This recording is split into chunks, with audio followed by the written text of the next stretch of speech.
हाय मेरे प्यारे रसगुल्लो, आप सभी कैसे हो। फिर से एक नए अध्याय में आप सभी का स्वागत है। तो जल्द से जल्द आप लोग आ जाइए, कमेंट बॉक्स में अपना अटेंडेंस लगा दीजिए।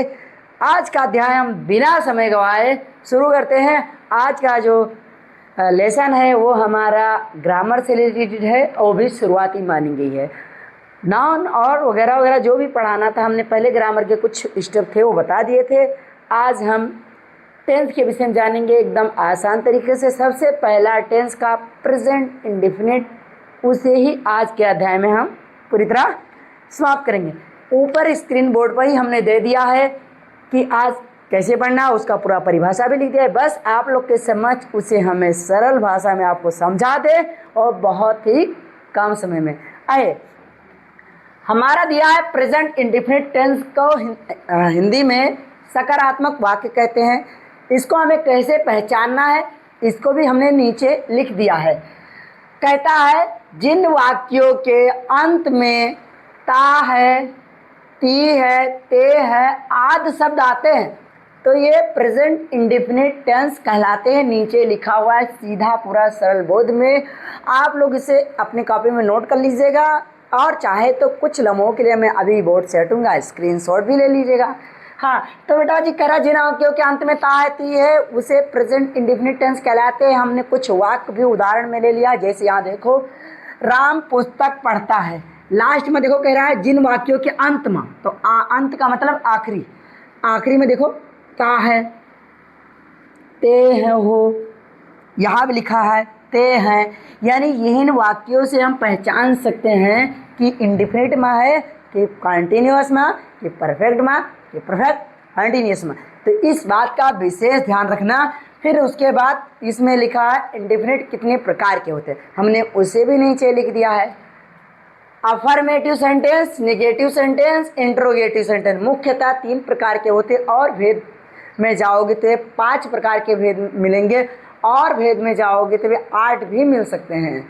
बट मुख्य जो है मात्र 3 ही माने गए हैं, उसे हम आप लोग के समझ लाएं। आप इतना समझिए काफ़ी होगा। हमने बेटा जी अफर्मेटिव, नेगेटिव, इंट्रोगेटिव, जहाँ से अफर्मेटिव का हमने फॉर्मूला भी आप लोग के समझ पहले ही लिख दिया ताकि ज़्यादा वक्त ना लगे। अफर्मेटिव जिसमें बेटा जी पहले subject verb S plus object plus otherwise, इन सूत्रों पे रखकर हम जो कुछ उदाहरण एग्जाम्पल में टेंस को लाए हैं यानी लाए हैं वाक्य को, उसे अंग्रेजी में बनाएंगे एकदम आसान तरीका से। कैसे, चलिए हम पहले ही वाक्य को बनाते हैं। जैसे इसमें दिया है राम पुस्तक पढ़ता है, तो इसको अंग्रेजी में ट्रांसलेट करना है इस सूत्र पर। बस आप हमारे साथ जुड़े रहिए, आज ही आप लोग को एकदम इंडेफिनिट को एकदम ख़त्म कर देंगे।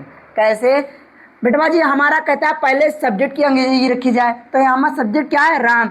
जो आगे लिखा होता है उसी को ही सब्जेक्ट कहा गया है। तो राम हमारा सब्जेक्ट है, तो राम को बेटा तो नाउन है, तो राम का तो राम ही स्पेलिंग लिख दे भाई, ये आ गया। अब हमें ढूंढना है वर्ब। इसमें वर्ब क्या है बेटा जी, पीछे देखे जी के पीछे ता है, ती है, ते है, जो सब जुड़े थे कुछ वाक्यों में वही क्रिया के साथ जुड़े रहते। तो पढ़ना एक प्रकार की क्रिया है, तो पढ़ना की अंग्रेजी होती है रीड, READS, नहीं रीड। अब कहता है यस या ES लगाओ। कब लगा सकते हैं हम, जब हमारा वाक्य एक वचन में हो तभी हम यस या ES लगाएंगे, अन्यथा नहीं। तो राम पुस्तक पढ़ता है, तो राम एक अकेला है, इसलिए अकेला है, इसलिए ये एक वचन है और एक वचन है तो हम यस या ES लगाएंगे। तो बेटवा हम एस लगाते हैं और ES कब लगाना है, जब आपके वाक्य के आखिर यानी इसमें क्रिया में यस मिले, यच मिले, ओ मिले, एक्स मिले। ये 4 वाक्य आपको दिखाई देते हैं लास्ट में, जिसे यहाँ लास्ट में डी दिखाई दी थी।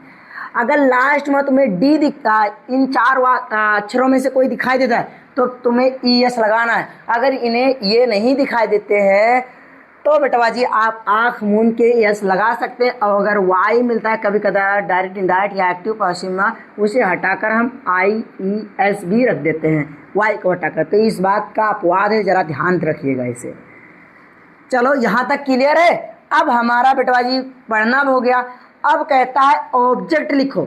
ऑब्जेक्ट क्या है बेटा, हमने राम लिखा, राम की अंग्रेजी लिखा, फिर पढ़ना की अंग्रेजी रखा। अब बचा क्या है, पुस्तक, यानी जो कुछ बचा है उसी को रखना है।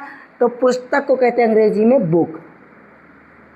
ये लीजिए हमारा ये टेंस बनकर तैयार होगा। इस पूर्ण विराम का जगह रख दो, फुल स्टॉप, बन गया पहला वाक्य। आप लोगों को कैसा पहला प्रश्न, कैसा ये ट्रांसलेट लगा, आप लोग इसे प्यार भरे कमेंट के लिए, कमेंट का दरवाजा हमने खोल दिया है पहले से ही, आप उसमें एक प्यार भरा कमेंट जरूर दे के जाएं। कहता है तुम विद्यालय जाते हो, दूसरा वाक्य हमारा कह रहा है तुम विद्यालय जाते हो, और ये तुम शब्द जुड़ा है, हम आपको पहले बता दें ये हमारा बहुवचन है, और बहुवचन के साथ यस या ईएस में से कोई भी नहीं लगेगा, केवल हमें ट्रांसलेट को अंग्रेजी में अनुवाद कर देना है बस। तो पहले कहता है सब्जेक्ट लिखो, सूत्र पर ही चलते हैं, फिर से सूत्र पर ही अनुसार लगाते हैं।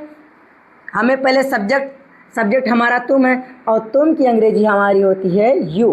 फिर उसके बाद कहता है वर्ब लिखो, जिसमें वर्ब क्या है देखिए, ते है, तो है बेटा जी, ज़्यादातर यही तो हमारा क्रिया है, यानी जाना एक प्रकार की क्रिया ही तो है, और जाना की अंग्रेजी होती है गो, हमने गो लिख दिया। अब हमारा वर्ब भी हो गया, यस या यस इसे लगाना ही नहीं क्योंकि हमारा तुम बहुवचन है, इसलिए कोई लगाना नहीं। अब हमें ऑब्जेक्ट, यानी इसमें बचा क्या, हमने तुम की अंग्रेजी रखा, जाते की अंग्रेजी रखा, बच्चा विद्यालय। अब विद्यालय ही हमारा ऑब्जेक्ट है, यानी SCHOOL, स्कूल। बेटा पूर्ण विराम की जगह रख दो फुल स्टॉप। ये लीजिए हमारा दूसरा वाक्य भी बनके तैयार हो गया। आप लोगों को पहला और दूसरा समझ में आया है, तो इसका आप लोग उत्तर कमेंट बॉक्स में दीजिएगा। किस तरह ये जो हम खाना खाते, इसका ट्रांसलेट आप कमेंट बॉक्स में दीजिएगा। हम इसको SW स्वरूप आपको दे रहे हैं। हाँ, जो बच्चा देखेगा वो बच्चा, अवश्य बात है आप लोग कमेंट में आंसर दीजिएगा, इससे हमारा मनोबल और बढ़ेगा। आप लोग के लिए ऐसे ऐसे अध्याय हर बार ऐसे वीडियो में लाते रहेंगे और हर बार सरल बनाएंगे। चलिए, हमारा अफर्मेटिव का हम कुछ उदाहरणों द्वारा समझ चुके हैं, अब हम नेगेटिव को भी खल्लास कर देते इसी वीडियो के माध्यम से। बिना समय गवाए आप इसको स्क्रीनशॉट लेना चाहते तो मैं कुछ लम्हों के लिए बोर्ड से हट रहा हूँ, आप लोग ले लीजिए। हाँ मेरे प्यारे साथियों, यहाँ तक कि आप सभी को तो क्लियर ही रहा होगा। अफर्मेटिव को तो हमने पूरा एग्जाम्पल तक ख़त्म कर दिया। अब हमारी बारी है नेगेटिव की। नेगेटिव को हमें उसी भांति समझना है जैसे हमने अफर्मेटिव को ख़त्म किया। हाँ, नेगेटिव यानी इसका हिंदी में जो कहते हैं नकारात्मक वाक्य, हमने उसका भी परिभाषा बोर्ड पर लिखा है, एकदम सरल और एकदम शॉर्टकट। जिसे क्या कहा है, इसमें 3 नियम दिए, तीनों नियम को हमें दिमाग में इस तरह बैठना होगा, तभी हमें टेंस बना पाएंगे। जैसे कह रहा एक वचन कर्ता के साथ, बेटा जी एक वचन कर्ता के साथ सहायक क्रिया डज का प्रयोग करते हैं, और बहुवचन कर्ता के साथ सहायक क्रिया डू का प्रयोग करते हैं, फिर उसके बाद यानी तत्पश्चात नॉट का प्रयोग करते हैं। हमने नेगेटिव का भी सूत्र लिखा है, उसके नियम के अनुसार बनाया वो भी। जैसे सब्जेक्ट, इसमें EOS नहीं आएगा, क्यों, क्योंकि बेटा इसमें ऑलरेडी ही ES दिया रहता है। देखिए हेल्पिंग वर्ब में ऑलरेडी लगा हुआ है ना ES। Do plus not plus verb plus object plus otherwise, यानी अफर्मेटिव से थोड़ा अलग लेवल का है ये। हमें इसी सूत्र पर रखकर कुछ क्वेश्चन दिए गए हैं नेगेटिव का, हमें उसी सूत्र पर रखकर बनाना है।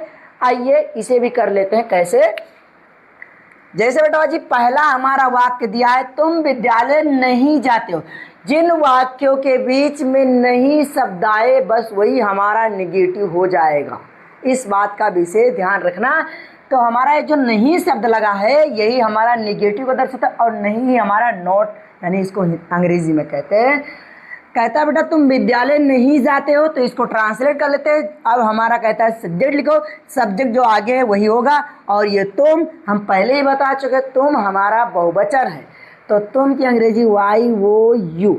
अब बेटा बहुवचन कह रहा, बहुवचन कर्ता के साथ क्या लगाएंगे, डू हेल्पिंग वर्ब, तो हमारा इस बार डू लगेगा, डज नहीं लगेगा, तो हमने यू डू। फिर कहता है बेटा इन दोनों की जगह हो गया, अब क्या लगाना है, नॉट, हमने नॉट रख दिया।